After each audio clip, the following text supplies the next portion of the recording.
Osmotic diuretics. Before we start talking about osmotic diuretics, let's talk about osmosis. What's osmosis?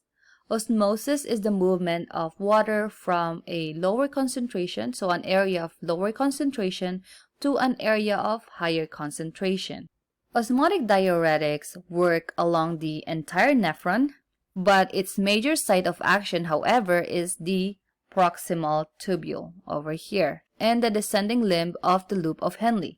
So it works from here and going down here. So osmotic diuretics increase the osmotic pressure in the glomerular filtrate, and fluid is pulled into the renal tubules, especially in the proximal and descending loop of Henle, and it inhibits tubular reabsorption of water and solutes, meaning electrolytes, and produces rapid diuresis. Some therapeutic effects of osmotic diuretics include osmotic diuresis with minimal effect on electrolytes, and it shifts fluid basically when it comes to cerebral edema, so it has the ability to decrease cerebral edema, therefore decreasing intracranial pressure by pulling that fluid out of the tissues. In addition, it can cause rapid excretion of fluids from the kidneys in early acute renal failure. Indications: they're considered the osmotic diuretic of choice, also can be used to promote excretion of toxic substances, and a big indication for this, and you're gonna see it a lot once you have your clinical rotation, most likely in the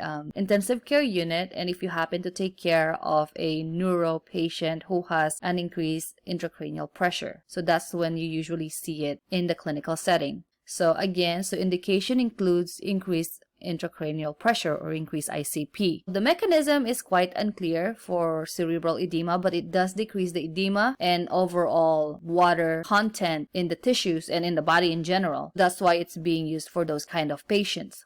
Also, as mentioned earlier, it is used in early acute renal failure, basically in the oliguric phase, not during the anuric phase, because that is quite late in that stage. Precautions: so if we're giving it, IV solution must be filtered, so you don't give it and connect it directly to the IV. You have to obtain the appropriate filter. Also, it should be stopped if cardiac or pulmonary or renal impairment occurs. In addition, it is also very important to be careful when giving it to patients with electrolyte imbalance, most especially if the patient has low sodium levels. Some contraindications include severe renal disease. So this is good for patients, again, in the early oliguric phase, if they're still making urine but it's just less than 400 ml a day. That's usually in acute renal failure, so there's still enough renal blood flow and glomerular filtration in order for this drug to be effective and to enable the drug to reach the renal tubules. So again, this is not good for a later stage. Pulmonary edema. Because of the rapid shifting of fluid, this is contraindicated with patients who have pulmonary edema. So what happens is the fluid shifts from the inside cells to the extracellular fluid. Therefore, if somebody already has pulmonary edema, it can actually worsen those symptoms for that patient. Next is peripheral edema. So this does not promote sufficient sodium excretion